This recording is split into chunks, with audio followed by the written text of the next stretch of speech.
ദൈവ തിരുനാമത്തിന് മഹത്വം ഉണ്ടാകട്ടെ. നല്ലൊരു പ്രഭാതം നമുക്ക് ദൈവം അനുവദിച്ചു തന്നു. കഴിഞ്ഞ രാത്രിയിൽ, കഴിഞ്ഞ ദിവസങ്ങളിൽ, കഴിഞ്ഞ നാളുകളിൽ ദൈവം നമ്മളെ നടത്തിയതൊക്കെ ഓർത്താൽ നമുക്ക് മൗനമായിരിക്കുവാൻ കഴിയുകയില്ല. അത്രമാത്രം നന്മകൾ ദൈവം നമ്മുടെ ജീവിതത്തിൽ തന്നിട്ടുണ്ട്. വേദപുസ്തകത്തിൽ ദൈവഭക്തനായിരുന്ന യോബിൻ്റെ ജീവിതത്തിൽ ഇത്രയധികം കഷ്ടതകൾ അനുഭവിക്കേണ്ടി വന്നത് നമ്മൾ പഠിക്കുമ്പോൾ, ക്രിസ്തീയ ജീവിതത്തിൽ കഷ്ടത അനുഭവിക്കുന്നവർക്ക് ആശ്വാസമേകുന്ന വാക്കുകളാണ് യോബിൻ്റെ പുസ്തകത്തിൽ എഴുതുന്നത്. അതിനൊരു സംശയമില്ല.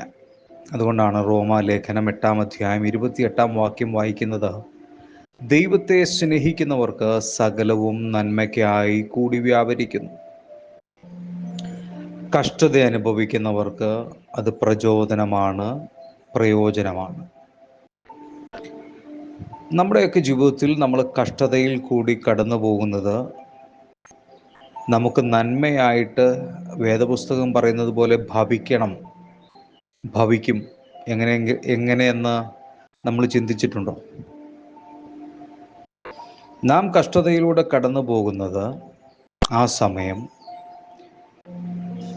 ഒരു വിടുതലിനും അല്ലെങ്കിൽ സ്വയപരിശോധനയ്ക്കുമായിട്ട് ദൈവത്തിങ്കിലേക്ക് തിരിയുന്നു എങ്കിൽ അത് നന്മയ്ക്കായിട്ട് ഭവിക്കും.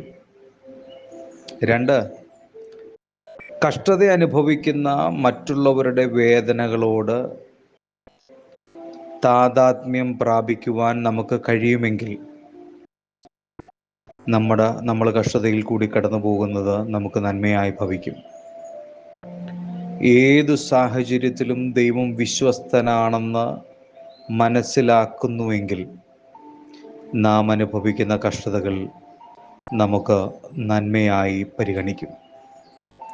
അങ്ങനെയുള്ളവരാണ് ജീവിതത്തിൽ സാക്ഷ്യമുള്ളവരായി ദൈവത്തെ മുറുകെ പിടിച്ചുകൊണ്ട് ഈ ദൈവം മാത്രം മതി എനിക്ക് എന്ന് പറഞ്ഞു നടക്കുന്ന ഒരു കൂട്ടം ആളുകൾ. അവരോരോ നിമിഷവും ദൈവത്തിന് നന്ദിയുള്ളവരായി മുൻപോട്ട് പോകുവാൻ അവരെ ദൈവം സഹായിക്കുന്നു. എന്നാൽ പ്രിയമുള്ളവരെ, കഷ്ടതയിൽ കൂടി കടന്നു പോകുന്നത് ചിലപ്പോൾ ചിലർക്ക് ദോഷകരമായും തീരാറുണ്ട്. എങ്ങനെയാണെന്നറിയാമോ? കഷ്ടത മൂലം മനസ്സ് കഠിനമാക്കുകയും ദൈവത്തെ ത്യജിച്ച് കളയുകയും ചെയ്യുമ്പോൾ ഈ ദൈവം ഇത്രമാത്രം ക്രൂരനാണോ എന്നൊക്കെ ചിന്തിക്കുമ്പോൾ അത് അവരുടെ ജീവിതത്തിൽ ദോഷമായി സംഭവിക്കുവാൻ സാധ്യതയുണ്ട്. നമ്മെ സഹായിക്കാൻ സന്മനസ്സോ ഉള്ള ആളുകൾ അവരുടെ സഹായം നമ്മൾ നിഷേധിക്കുമ്പോൾ പലപ്പോഴും കണ്ടിട്ടില്ലേ?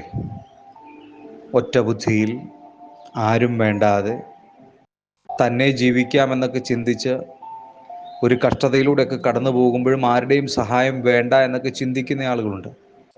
അങ്ങനെയുള്ളവർക്ക് കഷ്ടത ദോഷകരമായി തീരാറുണ്ട്. 3, ദൈവം എന്നോട് ചെയ്തത് അനീതിയാണെന്ന് പറഞ്ഞ് ദൈവത്തെ കുറ്റപ്പെടുത്തി നടക്കുന്നവരുണ്ട്. കഴിഞ്ഞ ദിവസം ഞാൻ പറഞ്ഞതുപോലെ, എന്തുകൊണ്ട് എന്നോട് ഇത് ചെയ്തു, എന്തുകൊണ്ട് എൻ്റെ ഭവനത്തിൽ ഇത് ചെയ്തു, ചോദ്യം ചെയ്യാൻ നമ്മൾ ആളുകളല്ല, നമ്മൾ ആരുമല്ല.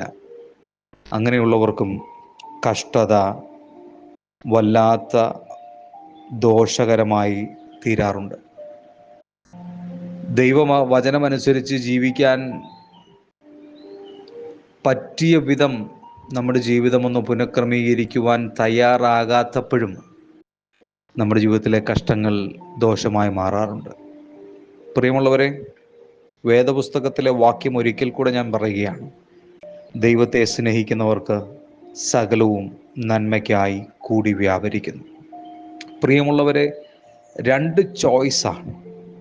ഒന്ന്, നമ്മൾ ഇന്ന് കടന്നു പോകുന്ന കഷ്ടത അത് നമുക്ക് നന്മയായിട്ട് മാറ്റുവാൻ ദൈവത്തിന് കഴിയും. തിരഞ്ഞെടുക്കേണ്ടത് ഞാനും നിങ്ങളുമാണ്.